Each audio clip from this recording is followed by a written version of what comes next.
فمقاصد هذا الخروج إخواني الكرام لإصلاح النفس، تهذيب النفس، تربية النفس، تربية إيمانية، تربية عبادية، قيام الليل، الصلوات الخمس في جماعة مع تكبيرة الإحرام، قراءة القرآن، ذكر الله، المحافظة على الأوراد الصباحية والمسائية، المحافظة على الأدعية الواردة، والمحافظة على الدعاء. مقصود هذا الخروج محافظة على حسن الخلق، تربية النفس بمحاسن الأخلاق، بالتواضع، بالحلم، بكظم الغيظ، بالكرم. الكرم صفة، بزيارة المسلم، وادخال السرور على الناس، بقضاء حوائج الناس.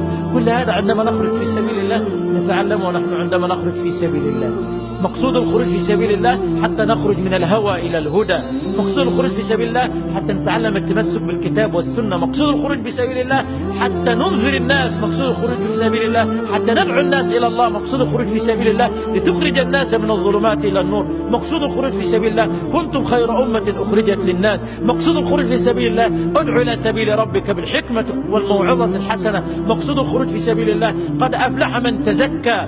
مقصود الخروج في سبيل الله حتى يزداد الإيمان. يا أيها الذين آمنوا آمنوا ويزيد الله الذين اهتدوا هدى. إنما المؤمنون الذين إذا ذكر الله وجلت قلوبهم وإذا تليت عليهم آياته زادتهم إيمانا.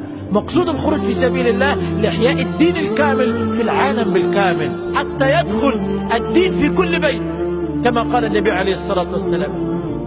ويقول الشيخ محمد الياس من مقاصد هذا الخروج حتى يتعلم المسلم ما يجب عليه من علم الدين، وحتى يدخل العلم في كل بيت فيتعلمون كتاب الله وسنة رسول الله صلى الله عليه وسلم.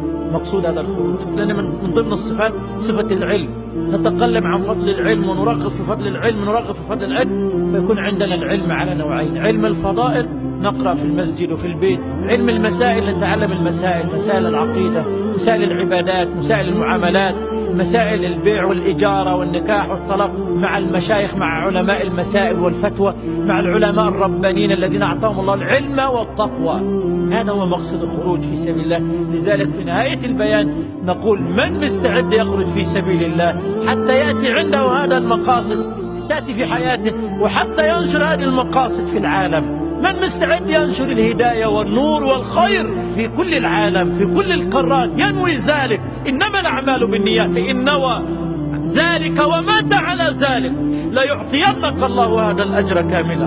من نوى الخير ومات وهو ينويه ولم يستطيع أن يقوم به أعطاه الله الأجر كاملا. فمن عنده النية يخرج في سبيل الله، تعلم فقه الهداية، فقه الدعوة، فقه الإيمان، فقه الأخلاق، فقه العبادة، وينشر هذا الخير وهذا النور في العالم. هذا وصلى الله وسلم وبارك على سيدنا محمد وعلى آله وصحبه أجمعين. سبحانك اللهم وبحمدك أشهد أن لا إله إلا أنت أستغفرك وأتوب إليك.